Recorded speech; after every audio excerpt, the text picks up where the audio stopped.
শাসক দলের ভাঙন ধরানোর জন্য আমরা আসিনি। আমরা আজকে এসেছি কালই কিছু একটা করে দিয়ে সরকার পরিবর্তন করে দিয়ে সরকার পরিবর্তন হয়ে যাবে এমনটাও নয়। আমরা সরকার পরিবর্তন করার লড়াইয়ে নামছি না। বাংলার নয়া পার্টির মুসলিম প্রতিষ্ঠাতার মুখে বিস্ফোরক মন্তব্য। তিনি বলছেন তার দল রাজ্যের শাসক দল তৃণমূল কংগ্রেসের পরিবর্তন করার লড়াইয়ে নামবে না। বুঝুন পরিস্থিতি। ভোটের আগে নতুন দলগুলোর দলেরই প্রধান বলছেন তারা শাসক দলের ভাঙন ধরাবে না। আর এখানেই প্রশ্ন উঠতে শুরু করেছে, তাহলে এই দল কি শাসক দলের বি টিম হিসেবে কাজ করছে? 26 বিধানসভা ভোটের আর বেশি দিন বাকি নেই। তার আগেই রাজ্যের রাজনীতিতে নতুন নতুন দল সামনে আসছে। এর আগেই হুমায়ুন কবির তৈরি করেছেন জনতা উন্নয়ন পার্টি, ছোট করে জেউপি। তিনি সিপিএম, কংগ্রেস এবং আইএসএফ সহ বিভিন্ন দলের সঙ্গে জোট করার চেষ্টা চালিয়ে যাচ্ছেন। আর এসবের মাঝেই আবার নতুন দল তৈরি হলো বাংলায়। মেদিনীপুরের ভূমিপুত্র, পীরজাদা হিসেবে পরিচিত সৈয়দ রুহুল আলম তৈরি করলেন জাতীয় উন্নয়ন পার্টি। এই পার্টির শর্ট ফর্মও সেই জেউপি। আর হুমায়ুন এবং আলমের দলের এই নামের সঙ্গে মিল রাজনৈতিক বিশ্লেষকদের একেবারে চর্চার কেন্দ্রে রয়েছে। দলটা তৈরি করেছেন পীরজাদা সৈয়দ রুহুল আলম। তার দাবি শুধু মাইনরিটি নয়, মেজরিটি ভোটই লক্ষ্য। নবগঠিত দলের বিষয়ে জাতীয় উন্নয়ন পার্টির প্রধান পীরজাদা সৈয়দ রুহুল আলম সাংবাদিক সম্মেলনে বলছেন, শাসক দলের ভাঙন ধরানোর জন্য আমরা আসিনি, আর অন্য কোনো রাজনৈতিক দলের ফায়দাও দিতে আসিনি। আমাদের নীতি আদর্শ বাংলার মানুষের সামনে তুলে ধরব। যে কোনো আদর্শ প্রতিষ্ঠিত হতে সময় লাগে। আমরা আজকে এসেছি কালই কিছু একটা করে দিয়ে সরকার পরিবর্তন করে দিয়ে সরকার পরিবর্তন হয়ে যাবে এমনটা নয়। আমরা সরকার পরিবর্তন করার লড়াইয়ে নামছি না। কি বলেছেন সৈয়দ রুহুল আলম? জন ভারতীয়। ইতিমধ্যেই আমরা দেখতে পাচ্ছি যে কি বলছেন তিনি। আসুন আগে আপনাদের শোনাই, আসছি তারপরে আবার। দেখুন, শাসক দলের ভাঙন ধরানোর জন্য আমরা আসিনি, না তো অন্য কোন রাজনৈতিক দলকে ফায়দা দিতে এসেছি। আমরা আমাদের একটা আইডিওলজি বাংলার মানুষের সামনে তুলে ধরবো। আপনারা জানেন কোনো একটা আইডিওলজি প্রতিষ্ঠিত হতে সময় লাগে। ফলে আমরা আজকে এসেছি আর কালকেই একদম কিছু করে দিয়ে সরকার পরিবর্তন হয়ে যাবে এমন তো কথা না। আমাদের স্পোকপারসন বলেছেন 15, মেবি ওটা 25ও হতে পারে, আবার 5টা কমতেও পারে। বাট একটা সিট নিয়ে, যে সিটে আমরা তো সরকার পরিবর্তন করে দেওয়ার মতো লড়াই নামছি না, বাট আমরা একটা আইডিওলজিকে আজকে বাংলার মানুষের কাছে এনেছি।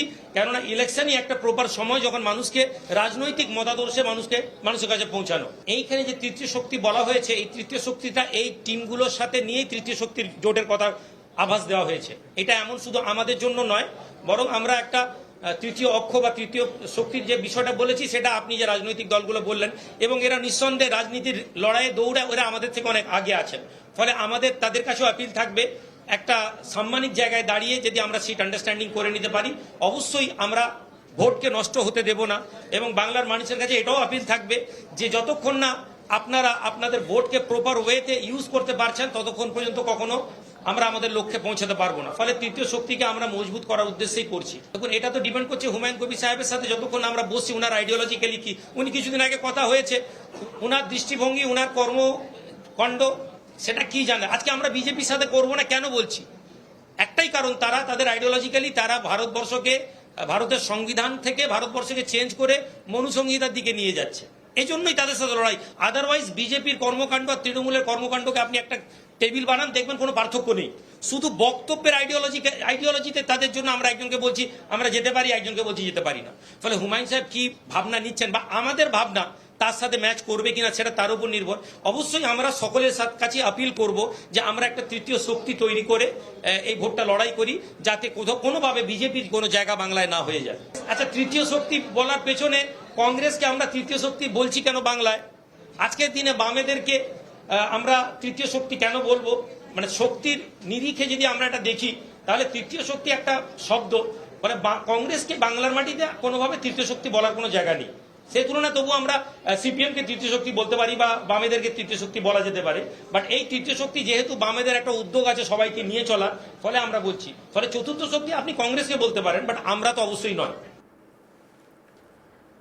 অন্যদিকে শুভেন্দু সৈয়দ রুহুল আলমের প্রশংসা করছেন। তিনি বলছেন এখানে হিন্দুরা ঐক্যবদ্ধ হয়ে ভোট করবে, শিক্ষিত মুসলিমদের একটা ছোট অংশ হলে আমরা ভোট পাবো।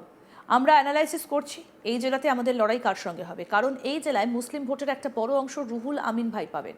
তার যে ফ্যান ফলোয়ার্স, 2014 সালে আমাকে লোকসভায় জেতানোর ক্ষেত্রে ওনার বাবার হাত রয়েছে। ওনাকে আমি অত্যন্ত শ্রদ্ধা করি। উনি আমার হয়ে হলদিয়ায় প্রকাশ্যে সভা করেছেন। আমি এই জেলা যে মুসলিম ভোট ব্যাংকের ওপর দাঁড়িয়ে ওনার নতুন পার্টি উনি কি করবেন আমি জানি না। শোনাই এবার শুভেন্দু অধিকারী কি বললেন। এখানে নরেন্দ্র মোদীজিকে দেখে এখানে হিন্দুরা ঐক্যবদ্ধ হয়ে ভোট করবে ও শিক্ষিত মুসলিমদের একটা ছোট অংশ হলেও আমরা ভোট পাবো। আমি তো এখন অ্যানালাইসিস করছি যে এই জেলাতে লড়াইটা আমাদের কাদের সঙ্গে হবে, কারণ এই জেলায় মুসলিম ভোটের একটা বড় অংশ রুহুল আমিন ভাই পাবে। যদি তার যে ফ্যান ফলোয়ার্সকে 2014 সালে আমাকে লোকসভায় জেতানোর ক্ষেত্রে ওনার পিতৃদেব, ওনাকে আমি প্রচন্ড শ্রদ্ধা করি, তা উনি আমার ওই প্রকাশ্যে হলদিয়াতে সভা করেছিলেন। আমি জানি এই জেলার যে মুসলিম ভোট ব্যাংকের উপরে দাঁড়িয়ে ওরা রাজনীতি করে, তার যদি চায় উনার নতুন পার্টি উনি কি করবেন, ওরা তীব্র বিজেপি বিরোধী এবং ওরা লড়বেন না তৃণমূলের সঙ্গে গোটাপ করবেন সে আমি জানি না। যদি সত্যিকারে সিরিয়াসলি লড়ে তাহলে তো পাঁশকুড়া পশ্চিম, পাঁশকুড়া পূর্ব, নন্দীগ্রাম, মহিষাদল, এমনকি তমলু, এইসব সিটে তো রুহুল আমিন সাহেবের পার্টির সঙ্গে বিজেপি লড়াই, তৃণমূল তো থার্ড হয়ে যায়। শাসক দলের ভাঙন ধরানোর জন্য আমরা আসিনি, আমরা আজকে এসেছি কালই কিছু একটা করে দিয়ে সরকার পরিবর্তন করে দিয়ে সরকার পরিবর্তন হয়ে যাবে এমনটাও নয়। আমরা সরকার পরিবর্তন করার লড়াইয়ে নামছি না। বাংলার নয়া পার্টির মুসলিম প্রতিষ্ঠাতার মুখে বিস্ফোরক মন্তব্য। তিনি বলছেন তার দল রাজ্যের শাসক দল তৃণমূল কংগ্রেসের পরিবর্তন করার লড়াইয়ে নামবে না। বুঝুন পরিস্থিতি। ভোটের আগে নতুন দল গড়ে দলেরই প্রধান বলছেন তারা শাসক দলের ভাঙন ধরাবে না। আর এখানেই প্রশ্ন উঠতে শুরু করেছে, তাহলে এই দল কি শাসক দলের বি টিম হিসেবে কাজ করছে? 26 বিধানসভা ভোটের আর বেশি দিন বাকি নেই, তার আগেই রাজ্যের রাজনীতিতে নতুন নতুন দল সামনে আসছে। এর আগেই হুমায়ুন কবির তৈরি করেছেন জনতা উন্নয়ন পার্টি, ছোট করে জেউপি। তিনি সিপিএম, কংগ্রেস এবং আইএসএফ সহ বিভিন্ন দলের সঙ্গে জোট করার চেষ্টা চালিয়ে যাচ্ছেন। আর এসবের মাঝেই আবার নতুন দল তৈরি হলো বাংলায়।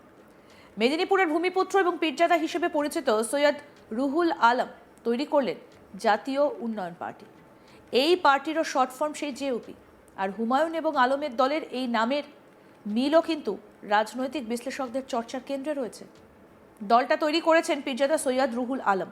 তার দাবি শুধু মাইনরিটি নয়, মেজরিটি ভোটই লক্ষ্য। কি বলেছেন রুহুল আমিন, শুনবো। শাসক দলের ভাঙন ধরানোর জন্য আমরা আসিনি, না তো অন্য কোন রাজনৈতিক দলকে ফায়দা দিতে এসেছি। আমরা আমাদের একটা আইডিওলজি বাংলার মানুষের সামনে তুলে ধরবো। আপনারা জানেন কোনো একটা আইডিওলজি প্রতিষ্ঠিত হতে সময় লাগে, ফলে আমরা আজকে এসেছি আর কালকেই একদম কিছু করে দিয়ে সরকার পরিবর্তন হয়ে যাবে এমন তো কথা না। আমাদের স্পোকপারসন বলেছেন 15, মেবি ওটা 25ও হতে পারে, আবার 5টা কমতেও পারে। বাট একটা সিট নিয়ে, যে সিটে আমরা তো সরকার পরিবর্তন করে দেওয়ার মতো লড়াই নামছি না, বাট আমরা একটা আইডিওলজিকে আজকে বাংলার মানুষের কাছে এনেছি।